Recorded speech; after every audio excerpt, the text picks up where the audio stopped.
Ben, le point commun que j'ai avec Anne, c'est que je me suis engagé dans la résistance à l'âge de 15 ans. De 15 ans, sur un serment que je m'étais fait à 13 ans et demi sur les routes de l'Exode.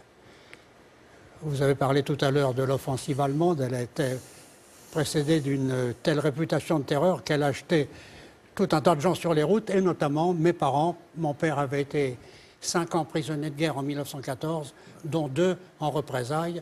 Donc, chez nous, les Allemands, c'était des Boches. Et quand on a appris qu'ils s'approchaient de Paris, nous avons quitté la région parisienne et nous étions dans une des colonnes de cet exode en camion.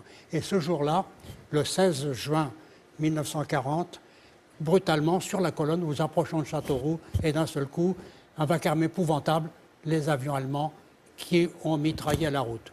Je passe dans les détails, mais quand les avions, après avoir ratissé la route, aller-retour, disparaissent, je revois, mais alors je vous passe, mais je revois sur le talus, à mes côtés, le vieil homme qui était dans le camion avec moi, assis à côté de moi, et qui était les bras en croix, ventre à terre, et je revois les stries qu'il avait, les stries sur son dos, et le sang s'écoulait comme de l'encre sur un buvard.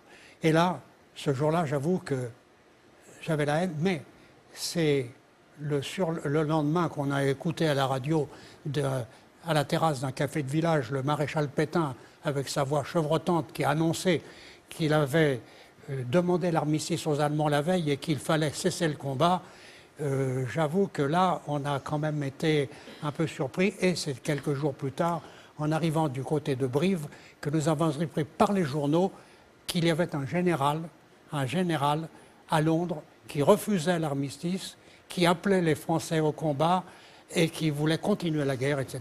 Et donc vous avez épousé la cause tout de suite. Que je me suis juré que quand je serai en âge de porter les armes, je rejoindrai la résistance. J'avais 13 ans et demi, et 18 mois plus tard, revenu à Paris, quand j'ai été sollicité par le mouvement Libre et Nord, des sens socialistes, que j'ai accepté sans aucune réserve.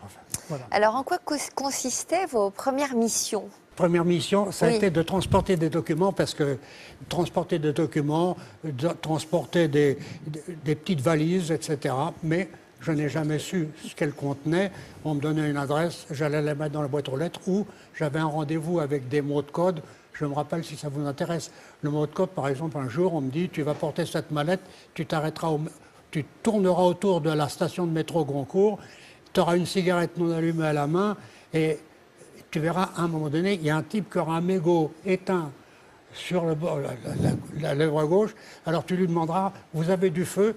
Alors s'il te répond, tu vois bien que mon mégot est éteint, ça sera lui. S'il te répond autrement, voilà à peu près les mots de passe qu'on avait.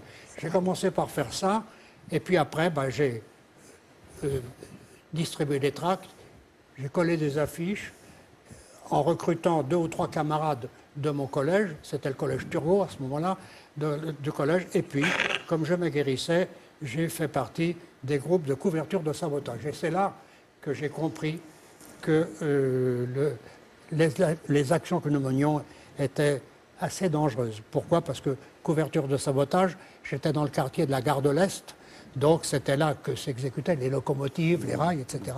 Et nous, les couvertures de sabotage, nous étions 2 ou 3, et nous devions tourner à un périmètre autour de la gare de l'Est, et si les résistants avaient été dérangés et qu'ils étaient poursuivis, on devait leur indiquer une fausse route, c'est-à-dire la route qu'on nous disait, par exemple, c'était rue de l'Aqueduc, ils ont été du côté du métro aérien, alors qu'ils étaient ailleurs. Voilà. Et là, un jour, effectivement, nous tournions dans un périmètre, et d'un seul coup, on a entendu une cavalcade, un type, un de nos camarades, qui s'échappait et qui était poursuivi par les Gestapo, et qui a été abattu sous lui. Et là, effectivement, j'ai compris que c'était très dangereux. Mais moi, comme madame, je n'ai pas fait de résistance armée. J'ai tout de suite été versé après dans la propagande. Je suis devenu chef de groupe dans la propagande lycéenne et collégienne. C'est-à-dire que j'ai été responsable de 2 collèges, collège Turgot, lycée Rollin, qui est aujourd'hui le lycée Jean-Jacques Decour.